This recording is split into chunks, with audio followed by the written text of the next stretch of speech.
Assalamualaikum warahmatullahi wabarakatuh. Alhamdulillahirabbil alamin alladzi alafa baina qulubina fa asbahna bi ni'matihi ikhwana. Asbahna ala fitratil Islam wa kalimatil ikhlas wa ala dini nabiyyina Muhammad sallallahu alaihi wasallam wa millati abina Ibrahim hanifa wa ma kana minal musyrikin.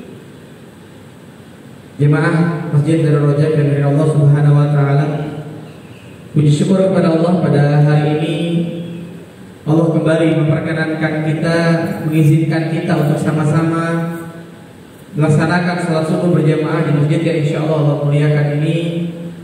Semoga tiap langkah kita, tiap putaran roda kendaraan kita dari rumah kita menuju ke masjid ini meninggikan derajat kita di hadapan Allah Subhanahu wa taala dan menggugurkan dosa-dosa kita di hadapan Allah Subhanahu wa taala. Amin ya rabbal alamin. Salawat dan salam telah kita sanjungkan pada habibana wa nabiyana Muhammad sallallahu alaihi wasallam, qudwah hasanah dan suri tauladan yang kita tentu selalu berdoa mudah-mudahan kita termasuk ke dalam umat yang mendapatkan syafaatul uzma dari baginda Nabi besar Muhammad sallallahu alaihi wasallam. Jemaah yang Allah Subhanahu wa taala, berkhusus para DKM, para asatid, saat hadis, saat nas, ikhwan dan lainnya yang tidak bisa disebutkan satu persatu tanpa mengurangi rasa hormat. Hari ini kita masuk tema yang agak unik ya, syukuri nikmat kemerdekaan. Refleksi sirah nabawiyah. Karena bulan ini kita insyaallah hanya menunggu waktu kita masuk pada peringatan 78 tahun kemerdekaan Indonesia. 1 tahun lagi 2024 itu 100 tahun keruntuhan Turki Utsmani. Karena 1924 nanti kenanya 2024. Tahun ini 78 tahun Indonesia merdeka. Sebuah negara yang merdeka yang dikatakan atas berkat rahmat Allah yang Maha Kuasa. Diperjuangkan oleh para kiai dan santri serta seluruh tumpah darah Indonesia. Maka memang yang paling bertanggung jawab mengisi kemerdekaan adalah umat Islam.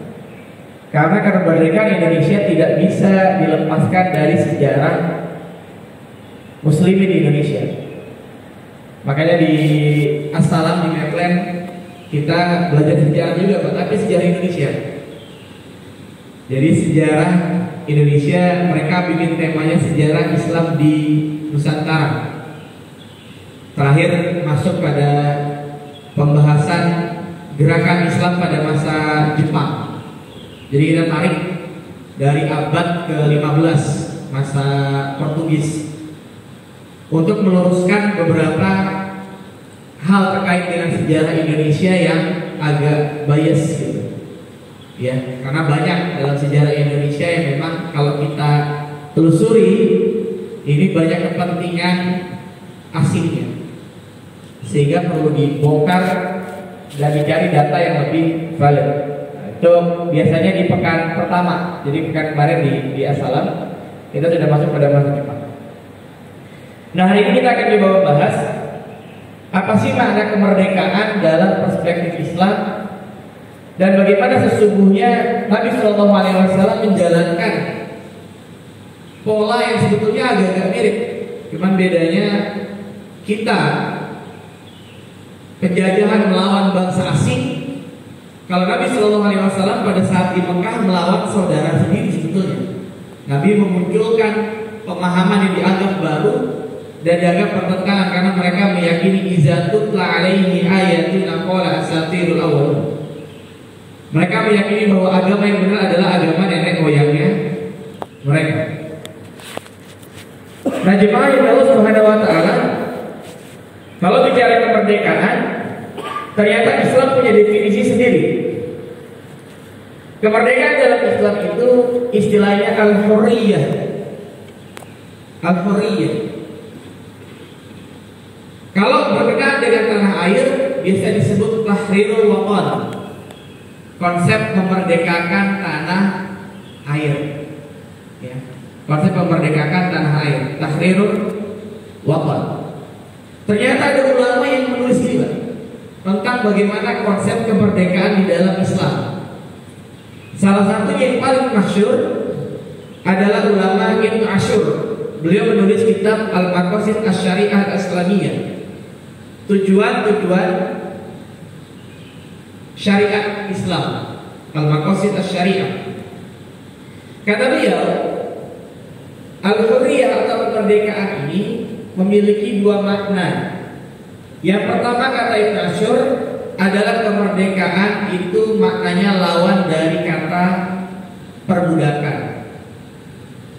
Ini menurut Ibnu Ashur. Jadi kalau kita kembalikan dulu pada terminologinya, al-hurriyah menurut Ibnu Ashur atau kemerdekaan itu adalah lawan dari kata perbudakan. Maka negara yang masih banyak perbudakannya kira-kira belum merdeka lah, kalau lebih begitu.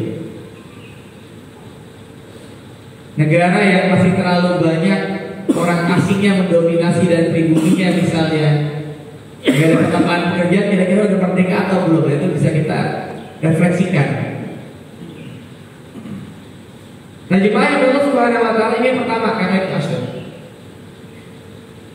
Yang kedua, makna metaforis dari makna pertama yaitu kemampuan seseorang mengatur dirinya sendiri dan urusannya sesuka hatinya tanpa ada tekanan dari pihak luar. Artinya dia merdeka mengurusi dirinya sendiri. Nah, yang menarik, beliau bilang ada beberapa dimensi di dalam kemerdekaan atau al-hurriyah. Ini menurut Ibnu Ashur, yang nanti baru kita turunkan dalam konteks Sirah Nabawiyah. Kata beliau, kemerdekaan yang harus dimiliki dalam perspektif Islam, yang pertama adalah al-hurriyah al-i'tiqad, kemerdekaan atau kebebasan untuk berkeyakinan. Maka keyakinan itu tidak boleh diganggu-gugat.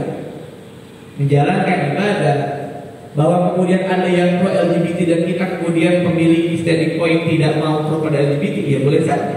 Kan nggak boleh kemudian dianggap kita misalnya tidak toleran dan seterusnya. Dan hari ini sedang ramai di Amerika ya, kasus atlet. Udah baca belum?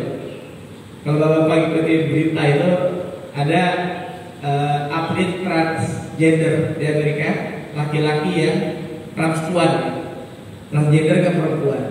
Masalahnya adalah dia ini atlet renang, Pak. Dia ini adalah atlet renang.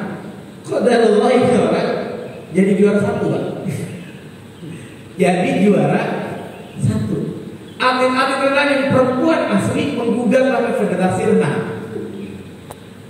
menggugat ke Federasi Renang. Kemudian Federasi Renang ini mengumpulkan banyak orang dari unsur pemerintah, akademisi, pakar kesehatan dan seterusnya, hanya untuk berdiskusi apa? Kira-kira dia ini eligible nggak sebagai seorang atlet di kelas perempuan? Karena secara fitrah tentu fisiknya laki-laki dengan perempuan itu ya berbeda. Jadi akhirnya ini tidak main dalil, Pak. Secara logika akhirnya terpatahkan. Kemudian bagaimana atlet-atlet perempuan di Amerika itu risih karena mereka harus sharing room, ya, berbagi ruangan dengan dia yang bukan perempuan tulen. Karena kan satu ruangan ini sama. Akhirnya Federasi Renang kemarin memutuskan menolak atlet transgender di kelas yang sejati, ya, perempuan yang laki-laki. Akhirnya kan menimbulkan hal ini. Mungkin kalau diteruskan nanti federasi olahraga lain akan jadi juga tuh. Jadi akhirnya kalau sudah menentang sunatullah, akhirnya nanti urusannya ribet. Yang saya lucu adalah untuk sekedar menetapkan ini layak atau enggak, dia harus mengumpulkan sekian banyak orang. Kalau kita pakai logika sederhana saja, ya sudah nggak masuk. Nah, jemaah yang Allah Subhanahu wa taala, pada akhirnya hal-hal yang bertolakan dengan fitrahnya Allah Subhanahu wa taala, hal-hal yang bertolakan dengan sunatullah, pada akhirnya memang akan bertabrakan juga dengan dimensi sosial, sains dan seterusnya. Yang kedua, kata Ibnu Ashur adalah al-hurriyah al-aqwa, akwal, kebebasan berpendapat dan bersuara. Dan negara kita alhamdulillah orang bebas berpendapat, orang bebas berpendapat. Yang ketiga, kebebasan untuk belajar, mengajar dan berkarya, al-hurriyah al-ilmi wa ta'lim wa ta'lif. Ketika ada orang kemudian dihambat untuk bisa belajar, dihambat untuk bisa mengajar, dihambat untuk bisa berkarya, maka sejatinya negeri itu menurut Ibnu Asyur belum merdeka. Jadi diperbolehkan belajar, mengajar, berkarya, bahkan perlu didukung. Yang keempat, nah ini yang menarik, al-hurriyatu al-amal, kebebasan bekerja dan berwira usaha. Kebebasan bekerja dan berwira usaha. Yang menarik ini kan ada fenomena begini. Belakangan ini ramai karena setiap tahun ada sekitar 1.000 masyarakat Indonesia pindah kewarganegaraan menjadi warga negara Singapura. Dan ada beberapa orang dari pemerintahan yang tidak setuju dan mempertahankan nasionalismenya. Pertanyaannya adalah, apakah kemudian masalahnya pada nasionalismenya atau hal yang lainnya? Kalau pendapat saya, belum tentu mereka yang berada di luar negeri untuk akhirnya bahkan berbeda nasionalisme atau bekerja maupun belajar tidak memiliki rasa nasionalisme. Karena bisa jadi kebutuhan. Sebab apa? Kalau kita melihat demografi kita memang makin lama makin piramida kita kan makin besar, apalagi di bonus demografi. Di sisi lain banyak negara yang piramidanya terbalik. Ya kan begitu? Ada kebutuhan resources di luar negeri. Lah pertanyaannya, kenapa kemudian tidak diambil kesempatan itu? Kalau menurut saya, maka tinggal dibuat formulanya bagaimana orang-orang yang ada di luar negeri diaspora itu tetap terhubung nasionalismenya, bisa meniru India. Ternyata saya baca India memang polanya seperti itu, tapi di luar tetap mereka diikat kewarganegaraannya dan kontribusinya besar pada India. Karena devisanya akhirnya masuk yang sangat besar. Atau Cina misalnya, siapapun dia tetap warga negara Cina dimanapun dia berada, terikat dengan satu ikatan. Yang ini menurut saya penting. Nah, jemaah yang Allah Subhanahu Wa Taala, ini definisi kemerdekaan atau dimensi kemerdekaan menurut Ibnu Asyur. Ada 4 poin: al-hurriyah al-i'tiqad, al-hurriyah al-aqwal, al-hurriyah al-ilm, wa ta'lim wa ta'rif, al-hurriyah al-amal. Maka kemudian bagaimana kita melihat sirah nabawiyah? Bagaimana perjalanan Nabi menuju pada konsep kemerdekaan? Ya, mudah-mudahan bisa kita ambil pelajarannya. Kalau kita melihat sirah nabawiyah, ternyata sejak berada di fase Mekah,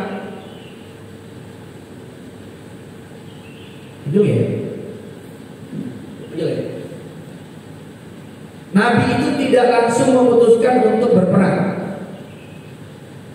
Jadi 13 tahun berada di Mekah, begitu tantangan yang sangat banyak.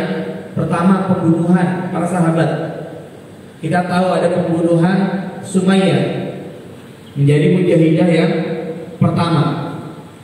Yang kemudian penyiksaan Yasir di depan anaknya yang bernama Ammar. Apa yang dikatakan Nabi Sallallahu Alaihi Wasallam? Nabi bilang apa? Bersabarlah wahai keluarga Yasir. Tempat kalian berada di surga Allah Subhanahu Wa Taala. Nabi tidak melakukan perlawanan selama di fase Mekah. Yang kedua, misalnya kasus Khobab bin Arash, kalau kita melihat sirah nabawiyah, beliau ini pernah mengeluh pada Nabi Sallallahu Alaihi Wasallam karena pernah disiksa tidur di atas batu yang panas. Khobab mengeluh pada Nabi Sallallahu Alaihi Wasallam, ya Rasulullah, kenapa kita tidak lawan aja? Nabi hanya bilang apa? Sabar. Sebelum kamu ada yang siksaannya lebih kejam.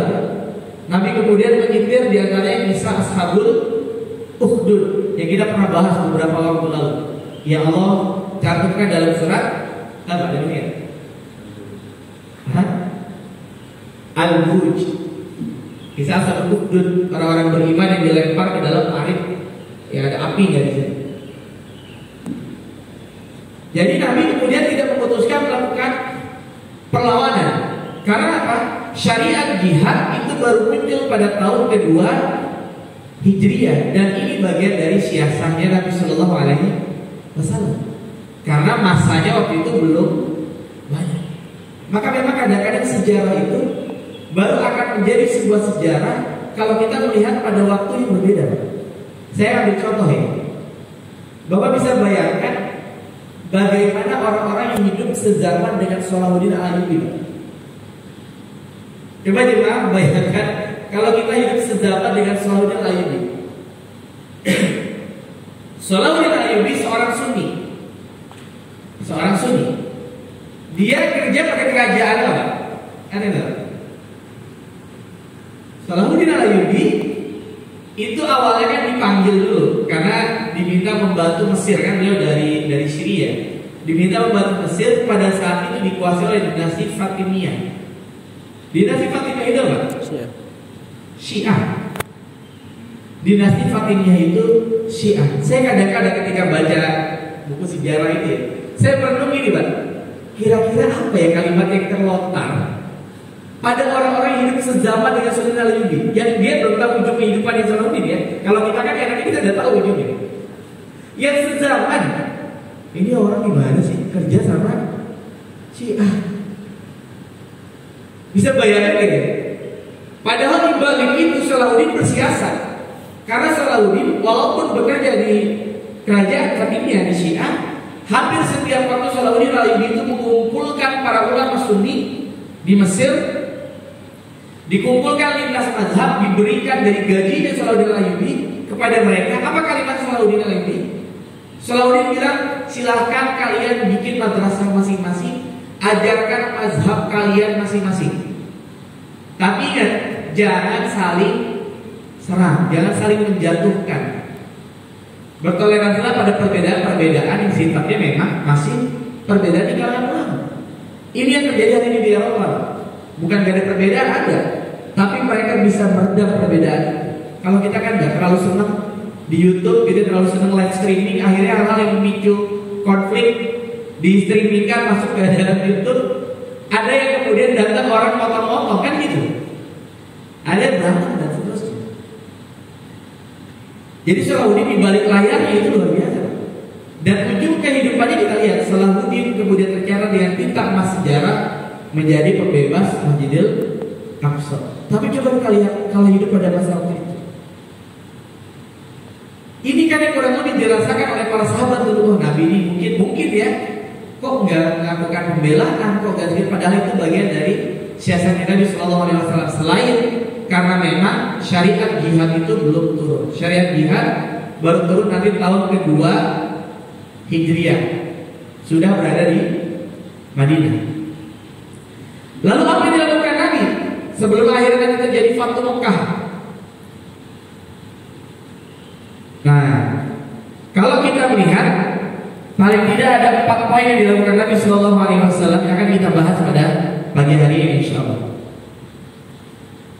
Yang pertama adalah Nabi melakukan islahun nafs, perbaikan diri. Jadi dakwah yang sifatnya fardiyah, dakwah yang secara sembunyi-sembunyi awalnya, kemudian datanglah dan masuk Islam beberapa orang sahabat inti yang kemudian mereka berdakwah. Yang kedua, takbirul baitul muslim. Akhirnya orang-orang ini membentuk keluarga-keluarga muslim. Nanti kita lihat Utsman misalnya, istrinya siapa? Ada yang tahu? Istri Utsman siapa?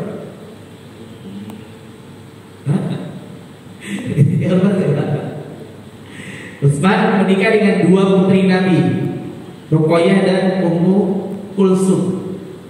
Makanya gelarnya Utsman adalah Dzunurain, pemilik 2 cahaya. Fatimah menikah dengan Ali. Baru kemudian terjadi proses yang namanya irsyadul mujtama, perbaikan masyarakat. Akhirnya terjadi tahrirul waqaf. Ini akan kita bahas bagaimana pola sirah nabawiyah ini terjadi. Nah, kalau kita melihat, maka proses ini yang pertama tarbiyatul afrad, pendidikan individu. Yang kedua tarbiyah a'iliyah. A'iliyah yaitu pendidikan keluarga yang hari ini menjadi PR besar. Silakan Bapak buka data BPS, buka data BKKBN. Tingkat perceraian tertinggi di Indonesia itu provinsi apa? Jawa Barat. Tingkat perceraian tertinggi di Indonesia adalah provinsi Jawa Barat. Kemudian buka lagi Pak, berikutnya, layer berikutnya. Dari provinsi Jawa Barat, kabupaten atau kota apa terbanyak? Nomor satunya adalah Kabupaten Bogor Pak. Yang kedua Cianjur. Makanya waktu habis lebaran tuh viral kan. Habis lebaran orang ngantri, dikira ngantri sembako, ngantri cerai di Kabupaten Bogor. Jadi sadar atau tidak, keluarga hari ini menjadi target yang dirusak. Kenapa? Karena kalau kita memahami konsep peradaban, keluarga itu adalah institusi peradaban. Sekolah itu institusi pendidikan. Ini juga jadi kritik buat kita. Jangan sampai kita melihat sekolah itu institusi peradaban. Kita lupa, institusi peradaban itu bukan sekolah. Institusi peradaban itu adalah rumah kita, keluarga kita. Jadi jangan bapak-bapak bayangkan, kita bayangkan, pokoknya kalau udah masukin anak ke sekolah yang paling bagus, paling mahal, lulus sekarang itu langsung jadi soleh aja gitu. Padahal proses pendidikan pertamanya bukan di sekolah, di mana Pak? Di rumah. Kalau anaknya sudah bagus, jangankan di sekolah bagus gitu, di sekolah biasa bahkan mungkin homeschooling saja dia akan jadi orang. Dia akan jadi anak yang bagus. Betapa banyak orang-orang hebat dulu muncul dari sekolah-sekolah yang biasa, nggak sekolah yang harus mahal-mahal dan itu. Maka ini yang sedang tanpa sadar rusak, yakni keluarga. Yang ketiga baru kemudian masuk pada tarbiyatul ummah, pendidikan ummah, ini perbaikan masyarakat, ifsadul mujtama, akhirnya terjadi tahrirul waqar. Nah, jemaah yang Allah Subhanahu wa taala, kita bahas bagaimana konsep Nabi mendidik para sahabat secara individual. Di dalam sirah nabawiyah kita pernah mengetahui ada istilah Darul Arqam. Seorang anak muda dari Bani Makhzum, yang kalau dalam sirah nabawiyah Bani Makhzum ini salah satu musuh dari kabilahnya Nabi sallallahu alaihi wasallam, Bani Hashim. Makanya bagian dari siasatnya Nabi sallallahu alaihi wasallam di Bani Makhzum, karena Bani Makhzum ini orang-orang tahunya ini konflik lah dua kabilah ini. Sehingga mereka gak menyadari ternyata Arqam ini malah menjadi pengikut Nabi sallallahu alaihi wasallam. Jadi Nabi menempatkan positioning markas awalnya adalah di tempat yang dituduh oleh orang-orang itu sebagai musuh. Sebagai musuh. Maka di sana yang dilakukan oleh Nabi sallallahu alaihi wasallam mendidik individu. Para sahabat kemudian dididik dengan dalil, dengan Quran, dengan sunnah dan seterusnya. Atau yang kedua tadi sudah kita bahas, perintah bersabar kepada keluarga, yang ini bagian dari pendidikan terhadap individu. Wa basyiris sabirin. Walanabluwannakum bisyai'in minal khaufi wal ju' wa naqsin minal amwali wal anfusi was samarat wa basyiris sabirin. Ada kalimat menarik. Ustaz saya pernah bercerita pada saat beliau membahas mengapa di dalam Al-Quran seringkali runutannya adalah amwal baru anfus. Kan di amwal itu anfusikum gitu ya, banyak yang gitu. Karena itulah fitrahnya manusia. Seseorang kalau dia saja bakhil, ya tidak berani mengeluarkan hartanya, apalagi jiwanya. Tapi sebaliknya seseorang yang sangat mudah hartanya untuk diinfakkan di jalan Allah, lebih dari itu pun dia bisa. Sehingga pendidikan mengenai sedekah, pendidikan mengenai wakaf, pendidikan mengenai berinfak ini perlu memang digelorakan untuk apa? Mengetes orang ini sebetulnya. Kalau ujungnya nanti kemudian dilibatkan dengan hal yang lebih kompleks, dia kira-kira bisa nggak? Itulah kenapa di dalam Al-Quran ternyata banyak amal baru hafuz. Ujian juga kayak gitu, harta dulu baru jiwa. Walada berluadaku bisyai'in minal khawfi wal ju' wa naqsin minal amwal wal anfus. Ternyata urutan dalam Quran ternyata memiliki makna yang luar biasa. Atau kalimat Nabi kepada sahabat yang tadi sudah kita bahas. Nabi memerintahkan untuk bersabar. Serta dakwah Nabi kepada para sahabat di awal kenabian. Maka jemaah yang Allah Subhanahu wa taala di awal kenabian, kemudian kita lihat orang-orang yang berkontribusi besar di dalam Islam. Abu Bakar di kalangan laki-laki, Khadijah di kalangan perempuan, di kalangan anak-anak ada Ali bin Abi Thalib, di kalangan budak ada Zaid bin Harisah, ada Bilal, ada Khabar. Dari sebuah segmen yang didekati oleh Nabi Sallallahu Alaihi Wasallam. Dan di antara yang terbanyak itu adalah Abu Bakar As-Siddiq radhiyallahu taala. Sehingga para ulama bilang, seandainya pahala seluruh umat manusia dibandingkan dengan pahalanya Abu Bakar As-Siddiq, pahalanya Abu Bakar itu jauh lebih banyak. Pahala umat Islam, pahala umat Islam setelah Abu Bakar dibandingkan dengan Abu Bakar, pahalanya lebih banyak pahala Abu Bakar As-Siddiq. Kenapa? Karena Abu Bakar adalah as-sabiqunal awwalun. Orang-orang kemudian mendapatkan dakwah dari tangan Abu Bakar. Dan kaidahnya adalah orang yang memulai kemudian diikuti oleh orang-orang setelahnya, maka dia mendapatkan passive income pahala dari orang-orang setelahnya tanpa mengurangi pahala orang berikutnya.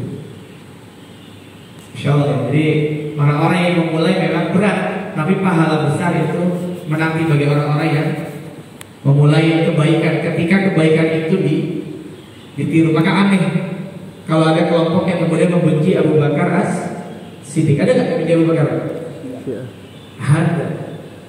Ada yang benci Abu Bakar. Aneh ya? Kemudian ada hal yang menarik. Silakan Bapak jemaah yang Allah Subhanahu wa taala buka kitab Sirah Sahabiyah. Abu Bakar tidak melulu dakwah dengan dalil.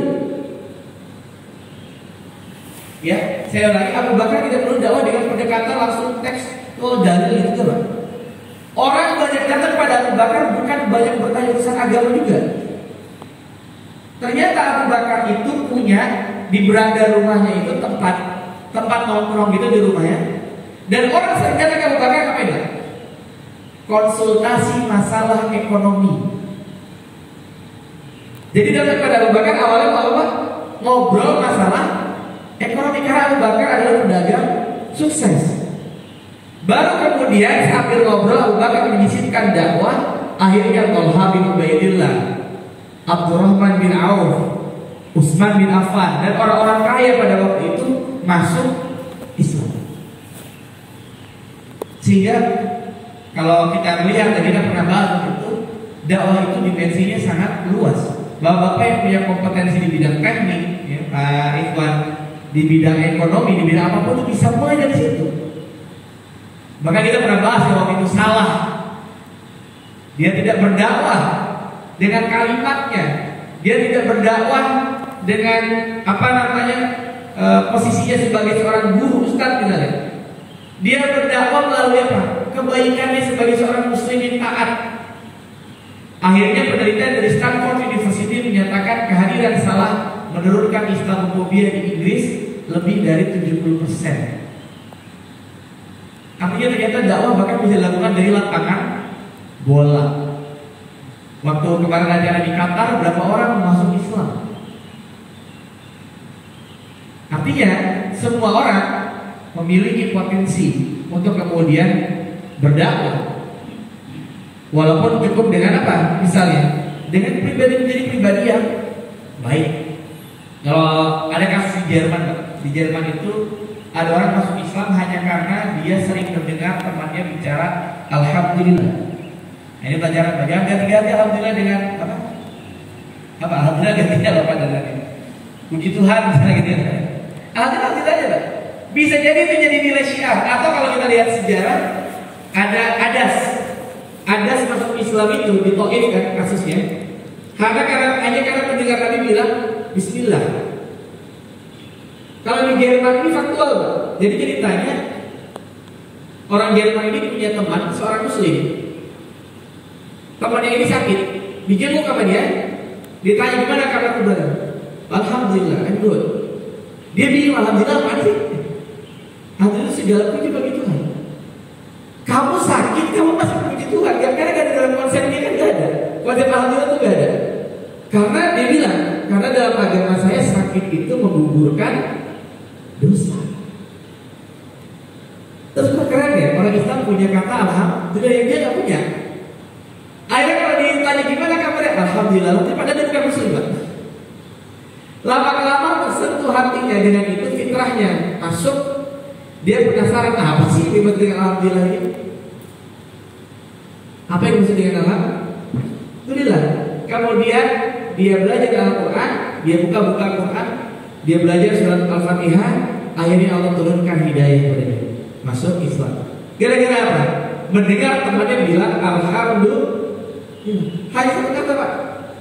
Satu kalimat ya, alhamdulillah. Orang kemudian jadi tertarik masuk Islam. Dan ini kisah nyata gitu. Nah, jemaah yang Allah Subhanahu wa taala, ini yang pertama. Jadi lakukan Nabi yang pertama adalah perbaikan dirinya para sahabat.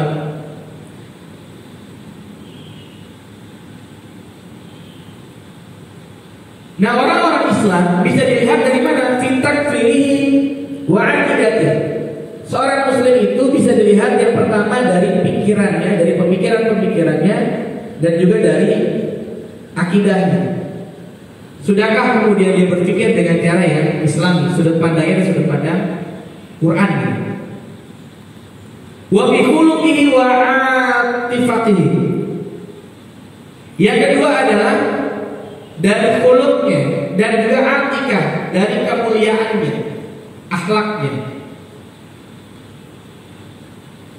Nah, ini PR kita ya, Pak. PR kita salah satunya ya di sini. Islam, tapi kalau bicara akhlaknya belum Islam. Yang justru banyak menerapkan akhlak Islam itu di luar. Makanya saya bilang kalau itu bukan akhlak, sebetulnya karakter. Beda apa sama, Pak? Karakter dengan akhlak? Hah? Kita bisa bahas itu. Karakter dengan akhlak kalau pandangannya berbeda, Pak. Karakter itu hasil dari pendidikan, hasil dari budaya, itu karakter. Kalau akhlak itu hasil dari pemahaman terhadap agama. Maka ujungnya akhlak itu pahala masuk surga. Ujungnya karakter, dia dapat kebaikan dunia, tapi tidak mengantarkan dia ke dalam surganya Allah Subhanahu wa taala. Kenapa? Karena walaupun karakter dia baik, di saat yang bersamaan dia zalim kepada Allah. Ya bunayya la tusyrik billah, inna syirka la zulmun azim. Nah, jadi masalah adalah kita krisis di sini justru. Kalau kalimatnya Syekh Naqib Al-Attas, kata beliau, masalah umat Islam hari ini adalah the loss of adab, hilangnya adab, attitude, akhlak, semuanya kita hilang, yang munculnya malah hilang. Sebaliknya, kemudian yang on time itu negara mana, Pak? Kita kenal on time ya. Mana bukan? Yang terkenal kebersihannya mana negara luar? Ya, kadang-kadang saya pernah ya di tempat tinggal, dekat tempat tinggalnya itu ada danau, itu ada bebek, ada ayam, itu hidup di situ, bisa. Gak ada yang berani nangkap gitu. Kalau di dekat sini ada taman yang isinya ayam-ayam liar, bebek itu, kira-kira apa yang terjadi, Pak? Gak lama hilang. Bertahan berapa lama itu? Ikan itu kok bisa ya? Gak ada yang kepikiran nangkep gitu. Nah, jemaah yang Allah Subhanahu wa taala, yang ketiga adalah wa fi amali, perbuatannya dan juga perilakunya. Nanti yang pertama dilakukan nanti islahul nafs ya, perbaikan pada diri para sahabat. Kemudian orang-orang saleh ini membentuk keluarga, takwinul bait muslim. Karena apa? Sangat dianjurkan oleh Nabi sallallahu alaihi wasallam untuk menikah. Bahkan Nabi menegur ketika ada sahabat yang datang kepada Nabi sallallahu alaihi wasallam, masih muda sahabatnya, punya semangat yang tinggi. Dia berkata kepada Nabi sallallahu alaihi wasallam, "Ya Rasulullah, saya tidak ingin menikah karena takut terganggu ibadahnya." Kan gitu, 3 hal. Yang kedua, saya ingin berpuasa terus setiap hari. Yang ketiga, saya ingin sholat malam terus tanpa tidur. Nabi kemudian menegur, "Aku adalah yang paling soleh di antara kalian, yang paling baik ketakwaan di hadapan kalian. Aku menikah." Yang kedua, aku puasa tapi juga aku berbuka. Ada waktunya Nabi berbuka, tidak puasa terus setiap hari. Aku sholat dan juga aku tidur. Makanya Nabi punya berapa muadzin, Pak? Ada 2 muadzin Nabi. Ada Bilal dan berapa? Satu lagi siapa? Ibnu Maktum. Dan ini sampai sekarang masih terjadi di Madinah. Itu azan subuhnya 2 kali. Satu untuk bangunin qiyamul lail, satu kemudian untuk bangunin sholat subuh. Nah, Nabi SAW punya kebiasaan setelah sholat malam beliau tidur sejenak, tidur sebentar, nanti kemudian seringkali dibangunkan Bilal. Karena pas waktu Bilal bangunkan, yang azan itu adalah Ibnu Maktum. Jadi tidak hanya Bilal, muadzinnya Nabi Sallallahu Alaihi Wasallam. Nah, karena keluarga ini penting dan bagian dari kemerdekaan juga, keluarga harus punya misi. Karena keluarga adalah institusi peradaban. Maka kitab-kitab Tarbiyatul Aulad itu menarik untuk dibahas.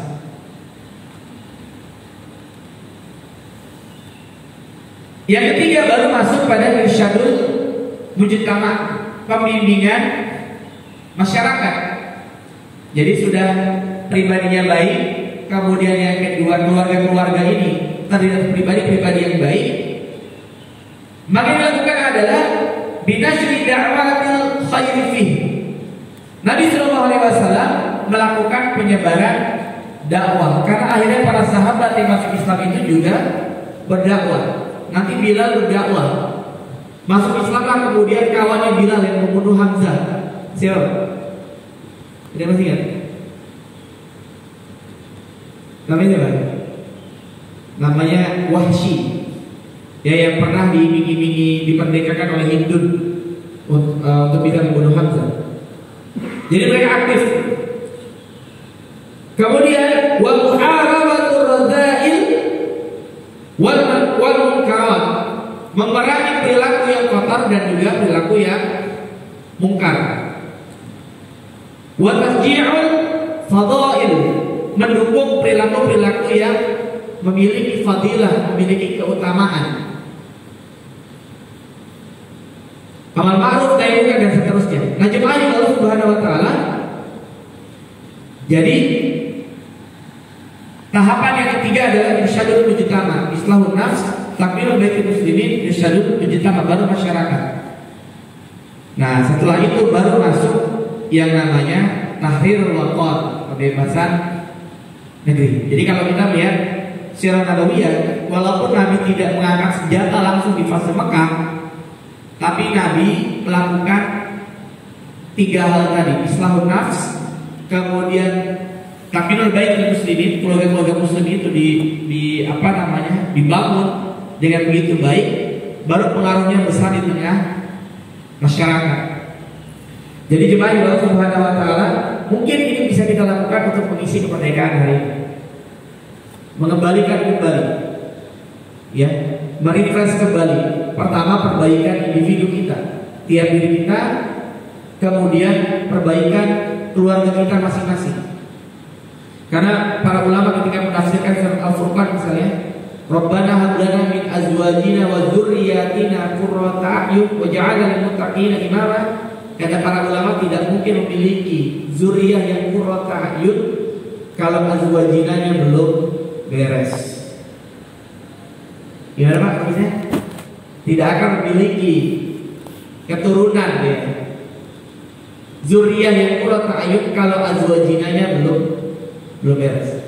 Makanya pasangan yang sama-sama memiliki visi keislaman yang baik ini merupakan hal yang penting. Allah a'lam bishawab. Saya akhiri dengan firman Allah Subhanahu wa taala. Allah berfirman, A'udzu billahi minasyaitonir rajim. Bismillahirrahmanirrahim. Wa lan ya'asa abadan wa lana fillahi a'zam al-amal. Kita tidak pernah berputus asa meraih dan bersama Allah kita miliki cita-cita luhur. Wallahu ghalibun 'ala amrihi walakinna aktsaran nasi la ya'lamun. Dan Allah berkuasa terhadap urusannya, tapi kebanyakan orang tidak mengetahuinya. Semoga kita termasuk yang Allah berikan kemudahan dalam terus belajar, terus memperbaiki diri, dan tentunya mengisi kemerdekaan kita di tengah kondisi Indonesia yang hari ini sudah masuk ke 78 tahun. Tapi hutang kita cukup banyak. Pak Ubed kemarin cerita kalau dihitung anak baru lahir sekarang kurang lebih punya hutang 25 juta, kata beliau kemarin. Jadi begitu 25 juta tuh kalau mau melunasi hutang kita. Dan semoga Allah jadikan negeri kita yang kita cintai ini baldatun thayyibatun wa rabbul ghafur, bersama kita di negeri kita, bersama kita di daerah kita, dan juga bersama kita di surganya Allah Subhanahu wa taala. Amin amin ya rabbal alamin. Allah akan bisa. Maka kalau ada di sini kita disini. Assalamualaikum warahmatullahi wabarakatuh. Terima kasih atas kajian yang disampaikan, dan masih tersisa waktu sampai dengan syuruk. Saat ini masih 4 menit lagi syuruk, kemudian ditambah dari 10 sampai 12 menit sampai kita bisa melaksanakan sholat isya. Baik Bapak Ibu sekalian, dipersilakan jika ada Bapak Ibu yang ingin menanyakan lebih dalam lagi informasi ataupun ilmu yang tadi disampaikan oleh Ustaz Fahmi. Waktu dan tempat disilakan.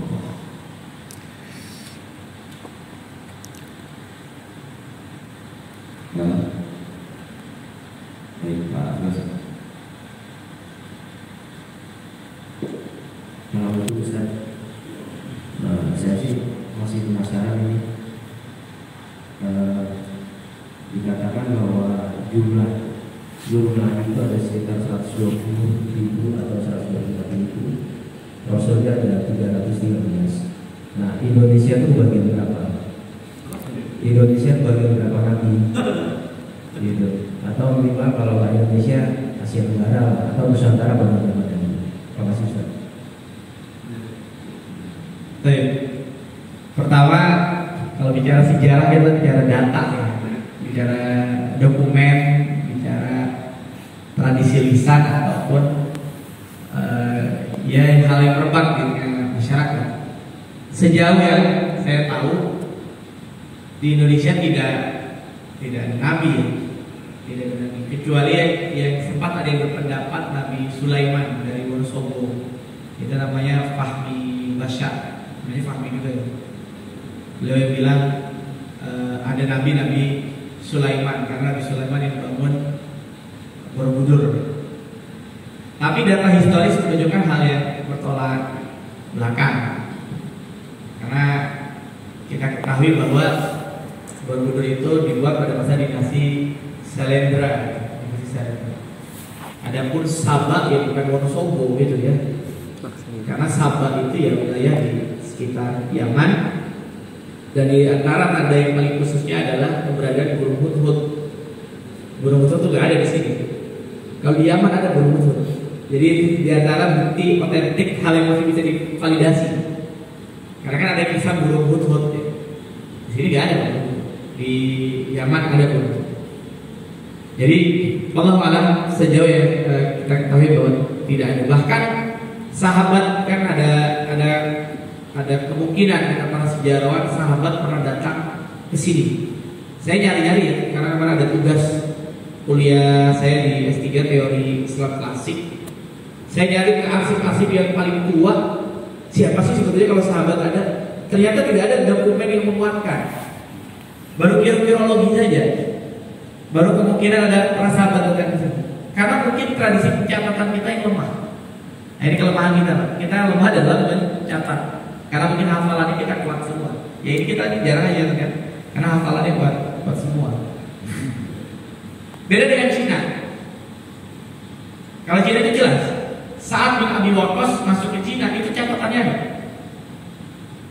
Jadi kalau Cina memang jelas pernah ada sahabat yang masuk namanya Sa'ad bin Abi Waqqas. Siprus, Bilal pernah ke sana. Turki jelas, kalau Turki karena ada makamnya. Abu Ayyub Al-Ansari radhiyallahu taala. Ya memang beliau berwasiat kalau saya wafat kuburkan saya di tempat paling dekat dengan benteng Konstantinopel. Jadi kalau benar dengan Nabi, Allah alam. Tapi bisa jadi ada karena tidak tercatat semua kan. Untuk yang wajib diketahui cuma 25 gitu. Cuma kalau diwajib diketahui semuanya mungkin waktu kita habis buat belajar sejarah 124.000 nabi gitu ya, dan 313 rasul. Allah alam. Jadi saya nggak berani bicara ada atau tidaknya karena tidak ada dokumen yang mendukung. Tapi yang aku lihat, yang hal yang seperti yang kita pahami, karakteristik Nabi sepanjang zaman itu beda. Perbedaan paling signifikan seluruh Nabi sebelum Nabi Muhammad dengan Nabi Muhammad adalah Nabi-Nabi pada waktu sebelum Nabi lahir, sebelum Nabi Muhammad SAW muncul, itu sifatnya lokal. Sifatnya lokal. Maka memungkinkan satu zaman terdiri atas beberapa Nabi. Karena punya wilayah teritorinya masing-masing, nggak ada koordinator wilayahnya gitu. Wilayah ini Nabi siapa? Jadi satu zaman itu bisa ada Nabi yang sama. Kita pernah bahas kan kemarin. Nabi Ibrahim, Ismail, Ishak. Ada hampir 5 lagi satu zaman. Masih ingat kemarin? Nabi Lut satu zaman. Nabi Lut satu zaman. Nabi Lut ini ponakannya Nabi Ibrahim. Nanti sempat ikut ke Mesir. Cuma Nabi Lut izin karena dapat perintah dakwah di kaum Sadum As-Sadum yang kita kenal dengan kaum Sodom. Kemudian ada lagi Nabi Musa. Ketemu siapa? Harun, Khidir, Su'aib. Jadi memungkinkan karena lokal. Tapi kalau Nabi Muhammad SAW tidak ada Nabi yang sezaman dengan Nabi SAW. Adapun yang sekarang khilaf adalah terkait dengan Nabi Khidir. Kalau saya termasuk yang meyakini sebagaimana yang kalimatkan oleh Imam Bukhari, Nabi Khidir sudah wafat. Kalau Nabi Khidir masih hidup, maka kalimat yang diambil adalah ketika Nabi Muhammad menegur Umar bin Khattab. Umar itu pernah ketahuan buka Taurat. Apa kalimatnya Nabi kepada Umar? Kata Nabi SAW, seandainya Nabi Musa masih hidup, maka Nabi Musa pasti mengikuti syariatku. Nabi Musa pasti mengikuti syariatnya Nabi Muhammad SAW. Ada pun yang masih hidup di langit jelas Nabi Isa alaihissalam. Jadi Allah alam saya nggak tahu, tapi kalau bicara dokumen sependek yang saya ketahui tidak ada kalimat yang menyatakan ada Nabi kecuali dari palsu. Ya Ahmad Musaddiq siapa lagi itu lihat dan ada yang beberapa Nabi palsu. Allah alam.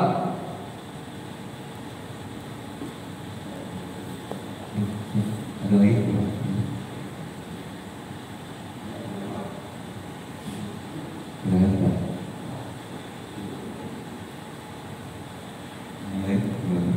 Dari jauh-jauh dari bawah.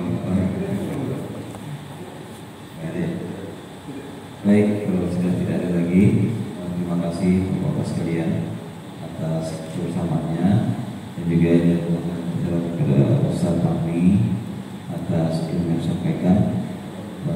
Setidaknya kita semua tadi bisa menangkap bahwa walaupun fase-fase pencapaian kemerdekaan atau tadi dalam Futuh Mekah Rasulullah SAW menyatakan dulu ya, diawali dengan tarbiyatul afrad, kemudian aidiyah, kemudian ummah, maka tidak untuk kemungkinan juga bahwa untuk mengisi kemerdekaan pun kita bisa ulangi kembali ya, dengan bagaimana kita membina masing-masing diri pribadi, kemudian keluarga sampai dengan membina ummah.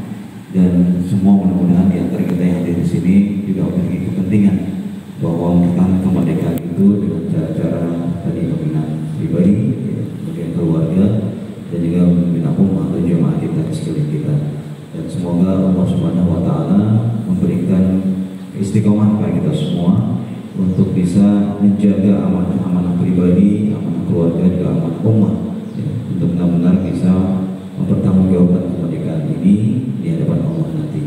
Amin ya rabbal alamin. Baik Bapak Ibu sekalian, mari kita tutup kajian kita pada pagi hari ini dengan membaca doa akhir majelis. Subhanakallahumma wa bihamdika asyhadu an la ilaha illa anta astaghfiruka wa atubu ilaik. Demikian dari kami, mohon maaf jika ada kekurangan. Tambahan informasi bahwa setelah ini silakan menambah amal-amal menjelang waktu dibolehkan sholat isyraq. Kemudian setelah itu dibolehkan Bapak Ibu sekalian untuk mengambil sarapan yang telah disediakan di sisi kiri pintu keluar.